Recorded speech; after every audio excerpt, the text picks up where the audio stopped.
समाजनि जेंनाफोरखौ बोस्रांनायनि थांखिजों अदालगुरि जिल्ला एबसुनि जोंनि गामि मावथांखिखौ दिनै बेखेवबाय। समाजनि बायदि जेंना जेंसिफोरखौ बोस्रांनो नाजानाय रोंगौथि गोनां समाज जौगाथाय आरो गोजोन खौसेथि समाज दानायनि थांखिजों अदालगुरि जिल्ला एबसुआ जोंनि गामि मावथांखिखौ मासबाद दखरानि निजिरा सेन्टार गुदि फरायसालिनिफ्राय बेखेवनाय जायो। गोदान मावथांखि बेखेवजानाय हाबाफारियाव एबसुनि नेहाथारि आनन्द दैमारि आरो लोगो सोलोंथाइ नेहाथारि रमिय कुमार बसुमतारी मोनहा बाहागो लायो। बिथांमोना गामिनि लामानि हाग्रा दाननाय, मैलाफोरखौ फोसाबनायाव बाहागो लाफानायजों लोगोसे ओनसोलनि रायजोफोरजों समाजनि बायदि जेंना जेंसिफोरखौ बोस्रांलायनो खावलायो। फारसेथिं फोरोंगिरिनि आंखालखौ नोजोर होनानै मासबाद दखरा एबसुनिफ्राय निजिरा सेन्टार गुदि फरायसालियाव सासे फोरोंगिरि थिसननाय जायो। बे हाबाफारिनि लोब्बायै अदालगुरि जिल्ला एबसुनि आफादगिरि कर्नेलियास दैमारिया मा बुंदों फै मिथिना लानि।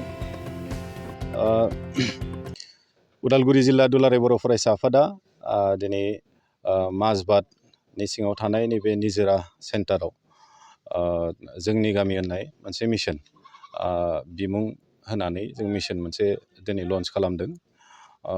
बे जोंनि गामि होननानै जि मिशन मोनसे उदालगुरि जिल्लाया मिशन लन्च खालामदों, बिनि थांखि आरो नोजोरा जाहैबाय जोङो मोनफ्रोमबो जिल्लानि सिङाव थानाय गामिफोराव जों हाबगोन। जेसेबां बर' गामि दोङो बेवहाय जोंनि दखरा आफाद, जिल्ला आफाद जथायै जों हाबगोन।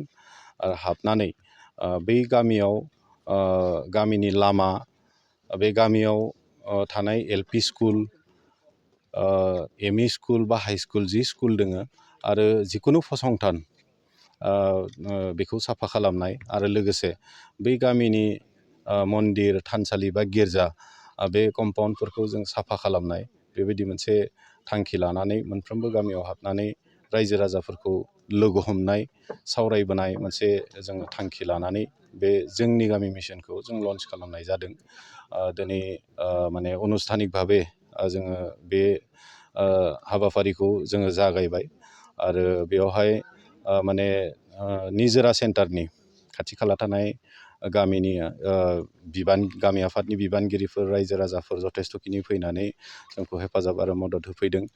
दिनै जि माने लामा साफा खालामनाय, थानसालि, गिर्जा, मन्दिर साफा खालामनाय आरो स्कुल साफा खालामनाय, बे हाबाफारियाव रायजो राजाफ्रा दुलाराय बर' फरायसा आफादनि बिबानगिरिफोरजों लोगोसे दिनै हेफाजाब आरो मदद होदों।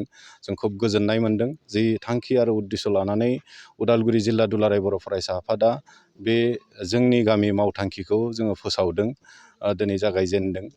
बे थांखि आरो नोजोरफ्रा हसायैनो साफ्रोमबो रायजो राजानि मददथिनि गेजेरजों जोङो साक्सेसफुलि मोनफ्रोमबो गामियाव हाबनानै जोङो मावफुंनो हागोन। बेखौ जों दिनैनि जि स्टार्टिंनि जि भिजुवेल रायजो राजानि मददथि आरो बिथांमोननि हुखारि, बेखौ नुनानै जों माने उत्सा जादों आरो फोथायदों जे बे जाफुंगोन।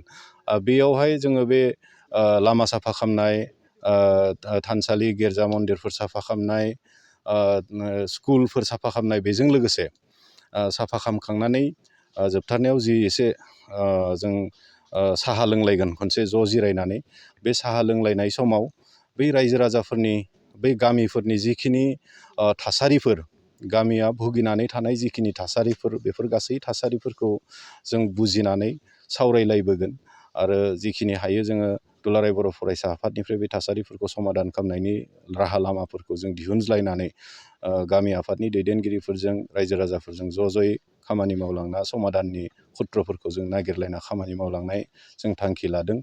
बेजों लोगोसेनो जोंनि गेजेराव जि माने बर'फोरनि गेजेराव दासिमबो रांखावरि दिखाव खोब माने बेबायदि उन्नत जों जायाखै।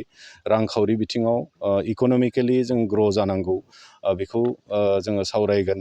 बेजों लोगोसे देहायारि सावस्रिनि बिखय जोङो सावरायगोन। जोंनि गेजेराव दिनै गोबां ओनसोलफोराव दासिमबो माने माबा लोमजानाय साजानाय समफोराव फ्राय डक्टरजों माने कनसाल्ट खालामनानै मुलि जानाय, बेफोर हुदाया दासिमबो गैया। माने लोमजाबायोब्ला सोरबा अजा फोरनियाव थांगोन, बहाबा थोंजोङैनो फार्मासिसाव थांनानै माने बे मुलिफोर लानानै खुनु डक्टरनि कनसालटेसन गैयालाबासिनो मुलि जानानै बेबायदि माने सोखानायनि राहाखौ नागिरनाय बेफोरबायदि दिनैसिमहालागि दोङो जायनि जाहोनाव गोबां माने बेबायदि मिसट्रिटमेन्ट बा रं ट्रिटमेन्टफोर जानानै माने गावनि जिउ खोमाना लानांनाय बेफोरबायदिबो थासारि जों मोनबोदों। दा गतिके बेफोरखौ गैया खालामनो थाखाय जोङो देहायारि सावस्रिनि बिखयबो जों सावरायबोगोन। बेजों लोगोसेनो जोंहा जि जौ जुवा आरो ड्राग्स आरो जिकुनु माने एन्टि ससियेल माने एक्टिभिटिसफोर जायफोर समाज जों गनायजायै खामानिफोरनिफ्राय गोजानाव थानांगौ बेफोरनि थाखाय जों सावरायबोगोन। जौ जुवा आरो ड्राग्सफोरा जथेस्थ'खिनि दानि माने इयुथ्सफोरखौ बिराद माने इनफ्लुयेन्स खोलैदों। गोबां इयुथ्सफोरा ड्राग्स जानो हमदों, जौजों माने गफबनानै दोङो। दा बेफोर गासैनिफ्राय जोंनि इयुथ्सफोरखौ माने बख'बोनो थाखाय बा बिथांमोनखौ बिनिफ्राय गोजानाव थाहोनो थाखाय जोङो दिनै जोंनि गामि बे मिसननि गेजेरजों जों खामानि मावलांनो बै इयुथ्सफोरखौ लोगो हमनो रायजो राजाफोरनि गेजेराव मोनसे सांग्रांथि लाबोनो थाखाय जों थांखि लादों। आरो बेजों लोगोसेनो जि बायल' बिबाह उन्दै बैसोआव हाबा जानाय, दा आसाम गभर्नमेन्टआबो मोनसे गोख्रों थांखि लानानै दिनै उन्दै बैसोआव हाबा जानाय बिथांमोननि थाखाय माने जाया हाबा जाखांबाय बा दाबो हाबा जानो गोनां मानसिफोरखौ माने जेलाव हरनाय हमनाय बिथांमोननि थाखाय बेबायदि शास्ति होनाय बेबायदि माने मोनसे पदक्षेप आसाम गभर्नमेन्टआबो लादों। दा बेखौ लानानै जों दुलाराय बर' फरायसा आफादाबो दिनैनि नङा, खिन्थु माने जेसेबां माने मिटिंफोर लादों, सावरायमेलफोर लादों, मोनफ्रोमबो मिटिं सावरायमेलफोराव दुलाराय बर' फरायसा आफादा आसाम गभर्नमेन्टआ थांखि लानायनि सिगांनिफ्रायनो जों बुंबोबाय थादों जे उन्दै बैसोआव हाबा जानायखौ जोङो बन्द' खालामनांगौ होननानै। खारन उन्दै बैसोआव जुदि हाबा जायोब्ला जोंहा जोंनि गथ'फ्रा जिखिनि मेचुरिटि जानांगौ बेबायदि मेचुरिटि जाया। साइन्टिफिकेलि बे प्रुभ जादों जे जों गथ'फोराबो माने खोब माने ब्रेन लानानै साननाय हनाय लानानै मेचिउर्ड जाया। आरो लोगोसे माने उन्दै बैसोआवनो हाबा जाना लानानै गोबां माने बेबायदि हौवा हिन्जावनि गेजेराव बिसि फिसायनि गेजेराव माने नांलाय खमलाय, सोरबा गुबुन हौवाजों लाना खारलायनाय, गुबुन हिन्जावजों लाना खारलायनाय बेबायदि गोबां थासारिफोरखौ जों नुनो मोनदों। दा गतिके बेफोर गासै थासारि समस्याफोरखौ समाधान खालामनायनि मोनसे खुत्र नागिरनानै जोङो दिनै बे जोंनि गामिनि गेजेरजों बे उन्दै बैसोआव हाबा जानायखौबो जों बन्द' खालामनायनि एसे मेसेज एवेरनेस मोनसे जोंनि रायजो राजाफोरनो होनो थाखाय जोङो आवगायदों। आरो आं आसा खालामदों जिखिनि थांखि आरो नोजोर लानानै जोङो बे जोंनि गामिखौ जों दिनै लन्च खालामबाय। जोबथा गामि हाबनो थानायसिम माने साफ्रोमबो रायजो राजाफोरनि मददथि हेफाजाब जों मोनगोन होननानै आसा फारिदों। आरो दिनैनिफ्राय जागायजेननानै जोङो मोनफ्रोमबो दखरा आफादा गावबागाव दखरानि सिङाव थानाय गामिफोराव हाबगोन। बै समाव मोनफ्रोमबो गामिफोरा जाहाथे गावबागाव दखरा आफादनि बिबानगिरिफोरखौ माने लोगो लाज्लायनानै मददथि होलांगोन। आं बेखौनो जिल्ला आफादनिफ्राय मोनफ्रोमबो गामि आफादनि दैदेनगिरि रायजो राजा साफ्रोमनिसिमबो आं खावलायहरनाय जाबाय। दिनैनिफ्राय जि जागायबाय, जोंहा मोनफ्रोमबो दखरा आफादा माने गामिफोरा एसे खम बेसि दोङो। बबेबा दखरा आफादा जुदि 30टा गामि दङबा बेवहाय 30 दिननि थाखाय बै दखरा आफादाव सोलिगोन। बेबायदि आन्सलिकबो दखरा आफादफोरबो थाबाय जेराव माने 70निबो बांसिन माने गामिफोर दोङो। दा अब्ला बे 70, 40, 30 जिखिनि गामि दोङो जाय दखरा आफादाव मोनफ्रोमबो गामियाव हाबनाय जागोन। गतिके बियो माने किसु दखरा आफादफ्राव जुदि 70 गामि दोङोबा बेयाव 7 दिन सोलिगोन, 70 दिन सोलिगोन। दा बेबायदिनो आं दहाय बुंनाय बायदि माने लास्ट गामि जोङो हाबनो थानाय बे मोनफ्रोमबो गामिखौ जों हाबनाय जागोन। आरो फरायसालिनि बिथिङाव नैबे ओनसोलाव जोंहा माने जिखिनि पपुलेसननि हार आरो गामिफोर, दा सिगाङावथ' बे ओनसोलफोराव हानि मोनथायबो खोब बेबायदि गैयामोन। खिन्थु दायो नैबे निजोरा ओनसोलफोराव बा बे माजबातनि जिखिनि जों जायखौ एसे माने दायोथ' हादान नंला, आगोलाव हादान होनना बुंदोंमोन, खिन्थु दाबो माने जोंनि बाथ्राफोराव मालाबा हादान होननानै फैयो। दा बे हिसाबै बे जिखिनि एरियाफोर थाबाय बे ओनसोलफोराव जेराव जेराव फरायसालिफोरनि गोनांथि दङ बेखौ जोङो माने नायगोन आरो बिनि कमप्लिट रिपर्टिंखौ जोङो दुलाराय बर' फरायसा आफाद सेन्ट्रेल कमिटिनो जों हरगोन आरो हरनानै बिथांमोना मोननो बेफोर जायफोर जायगायाव जोंनो फरायसालिफोर नांगौ फोरोंगिरिफोर नांगौ बेफोरनि माने जिखिनि लेकिंसफोर बेखौ माने थिसननाय माने फिलआप खालामनायनि थाखाय खामानि मावनो थाखाय जों खावलायगोन आरो लोगोसे जिखिनि हाबाफारिफोर थागोन जोंहा बेयाव जोङो जोंनि जिल्लानि जे इन्सपेक्टर अफ स्कुल बिथांजोंबो जथेस्थ'खिनि कनसालटेसनाव जों खामानिखौ मावलांदों आरो बिथांनोबो जोङो अबगत खालामगोन बिथांनि लेभेलनिफ्राय जिखिनि हायो बिथाङाबो हेफाजाब खालामगोनखौ जोंनो बाथ्रा होदों। दा बिनिफ्राय जोंहा गोबां माने सिंगेल टिचारफोर थाबाय दायो न' डाउट माने 6 शेड्युल टेट मोनसे होनायनि बाथ्रा टेट फाथिनायनि बाथ्रा बे 6 शेड्युल टेटनि गेजेरजों जुदि जोंनि बर' लाइमोनफोरा मोजाङै उथ्रिसारनानै जुदि बे जेराव सिंगेल टिचारफोर दोङो बेफोराव थिसननायनि जुदि खामानिया जायोब्ला थ' खोब माने गोजोननायनि बाथ्रा आरो बेखौ जों मस्ट वेलकाम खालामदों आरो खिन्थु बे टेटनि रिजाल्ट मोननाय बा बिथांमोनखौ थिसनजासिम जिखिनि माने गोबां फरायसुला फरायसुलिफोर थानाय स्कुल जेराव 20निबो बांसिन फरायसुला फरायसुलिफोर थानाय स्कुलफोर बैफोराव प्रयजन सापेक्षे जोङो माने दुलाराय बर' फरायसा आफादनिफ्राय जिहेथु थांनाय बोसोरनो मोनसे 1000 माने टिचार एपइन्ट खालामनायनि मोनसे थांखि लानानै खामानि मावबोदोंमोन। दा थिग बेबायदियैनो माने जोङो प्रयजन सापेक्षे जेराव नांगौ बेयाव टिचार एपइन्ट खालामलांनायनिबो जों हाबाफारिखौ लादों आरो दिनै नैबे निजोरा जिथु एलपि स्कुल बेयावबो जोङो सासे जिहेथु बेयाव 94 माने फरायसुला फरायसुलिफोर दोङो दा बेयावहाय टिचारा सासेल' गभर्नमेन्ट स्कुल बियो खिन्थु माने दुखुनांथाव बाथ्रा जे बेसेबां फरायसुला फरायसुलि थासेयावबो दिनै बेयाव फोरोंगिरिया सासेल' दा बे हिसाबै बेखौ नोजोर होनानै जों दिनै माने दखरा आफादनि हेफाजाबाव सासे फोरोंगिरि माने जों थिसननानै गालांगोन आरो बे टेटनि माने जुगेदि माने टिचार एपइन्टमेन्टआ जायागौमानि बे टिचारखौ जोङो कन्टिनिउ बेयाव लाखिनो थाखाय जों थांखि लादों। उदालगुरि जिल्ला दुलाराय बर' फरायसा आफाद बिथांमोना देग्लाय नैबे बोसोराव थांनाय जे कनफारेन्स बिनि रेजुलेसन बायदि आरो दुलाराय बर' फरायसा आफादा बड'फा मिसन सास्टेनेबल चेन्ज बिमुं होनानै जिखिनि जोंनि समाजारि बिथिंखौ लानानै फोसाबनांगौ हाबाफारि आरो समाजनो गुबुन गुबुन जिखिनि जौगाखां जि आइडियाफोर बेफोरखौ गामियाव हाबनानै मावनाया सोलिगासिनो दोङो। बेखौ लोब्बा लाखिनानै दिनै उदालगुरि जिल्ला दुलाराय बर' फरायसा आफादा जोंनि गामि बे बिमुंखौ होनानै दिनै 2023 मार्चनि 17 खालार माजबाद दखरा दुलाराय बर' फरायसा आफादनि सिङाव थानाय नैबे निजोरा सेन्टार होननाय अर्थात निजोरा गुदि बर' फरायसालिनिफ्राय जागायजेननानै बिथांमोना दिनै बे हाबाफारिखौ खालामनो थि खालामदों। दा बेयाव गाहाय नोजोरारि थांखि हिसाबै दुलाराय बर' माहारिनि गेजेराव जिखिनि दिनै समाजारि जे जेंनाफोर दङ बै जेंनाफोरखौ गामियाव हाबनानै आइडेन्टिफाइ खालामनानै बै जेंनाखौ गैया खालामनो थाखाय उदालगुरि जिल्ला दुलाराय बर' फरायसा आफादनि गासै गामियाव गंफ्रोमबो गामियाव टाच खालामनाय मोनसे हाबाफारि थि खालामनाय जादों।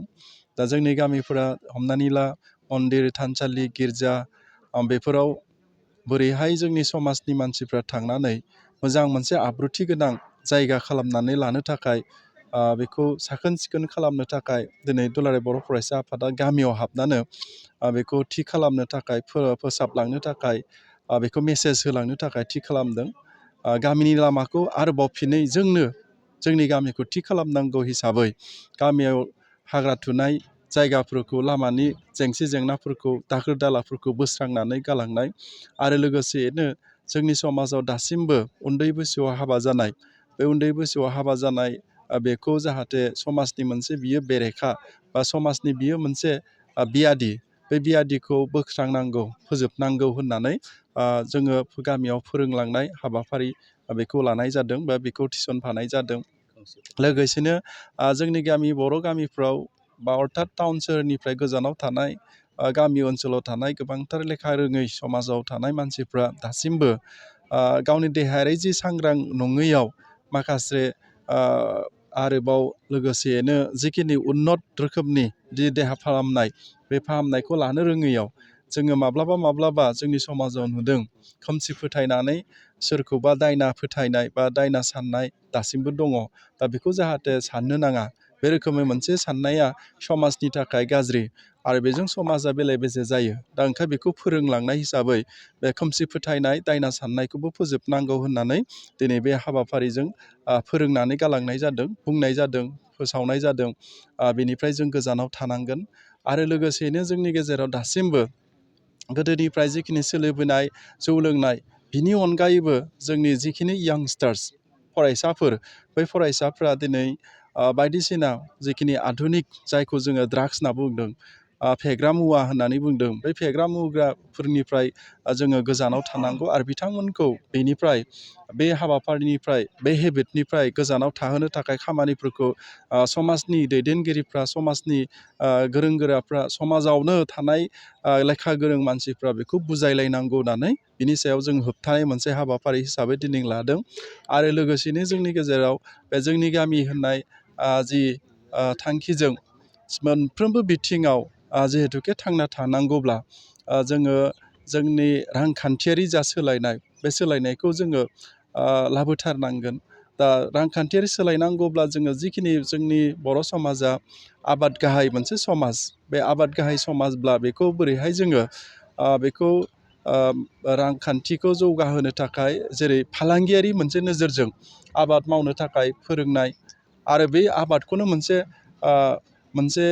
उन्नत रोखोमनि खालामनानै जेरै दाउ अमा फिसिनायखौ मोनसे रांखान्थि जौगाहोनायनि मोनसे गुदि बिथा खालामनाय, माइ गायनायखौ जोंनि दंफां लाइफां गायनानै बिनि फिथाइ सामथाइखौ मोरैहाय फाननानै मोनसे प्रसेसिं खालामनाय बेबस्थाफोरखौ जोंनि गेजेराव खालामनो रोङो, बेखौबो जों बुंलांनानै जोंनि समाजनिफ्राय बे मोनसे जोंनि रांखान्थिखौ मजबुत खालामहोनो थाखाय जोङो बे जोंनि गामियाव बेखौ नोजोर एबा थांखि हिसाबै दिनै उदालगुरि जिल्ला दुलाराय बर' फरायसा आफादा बेखौ आरो फिनै बड'फा मिसन सास्टेनेबल चेन्ज बेनि गेजेरजों बिनि दहायजोंनो गामिखौ जोंनि गामि बिमुं होनानै बे हाबाफारिखौ मावनाय जादों। आरो बेखौ आं दुलाराय बर' फरायसा आफादनि सासे मावथि हिसाबै जोबोद बरायदों। आरो जों दिनै बेयाव दुलाराय बर' फरायसा आफादनि सासे लेङाइ सोलोंथाइ नेहाथारि आंजों लोगोसे बेयाव बाहागिदार जाफैनो मोननानै जोबोद गोजोननाय मोनदों। फैबाय थानाय समाव उदालगुरि जिल्लायाव थानाय गासै बर' गामिफ्रा जाहाथे बिनि गासै जेंनाफोरनिफ्राय मुक्तखौ जागोन बेखौ जों आसा खालामनो हादों आरो आसा खालामजायो। मानो होनब्ला जोङो सानसेयैनो जिहेथुके बेखौ बोस्रांनो हाया, दिनै एसे गाबोन एसे जोंनि समाजनि गेजेराव मोजां खामानिफोरखौ मावनो थाखाय हेबिटखौ जाहाथे फोरोंनो हायो, बेखौ बे उद्देশ্যजों दुलाराय बर' फरायसा आफाद उदालगुरि जिल्लाया दिनै बे नोजोरजों लादों। आं बेखिनिखौ बेनिखायनो जिल्ला आफादखौ जोबोद दुलाराय बर' फरायसा आफादनिफ्राय आङो धन्यबाद होदों। 2023-24 सोलोंथाइ बोसोरनि थाखाय गोदान मुं थिसननाय लानानै फैदों बड'लेण्ड एकाडेमि सिनियर सेकेन्डारि फरायसालिया। क'क्राझार जिल्लानि तिनिआलियाव थानाय बर' बिजोंनि बड'लेण्ड एकाडेमि सिनियर सेकेन्डारि फरायसालिया दायो केजिनिफ्राय 9 थाखोसिमनि गोदान मुं थिसननायखौ लागासिनो। बड'लेण्ड एकाडेमि सिनियर सेकेन्डारि फरायसालियाव गुनगोनां सोलोंथाइ होनायजों लोगोसेयैनो नोंथांमोना बे फरायसालियाव थानाय जानायनि हस्टेल खाबुखौ मोननो हागोन।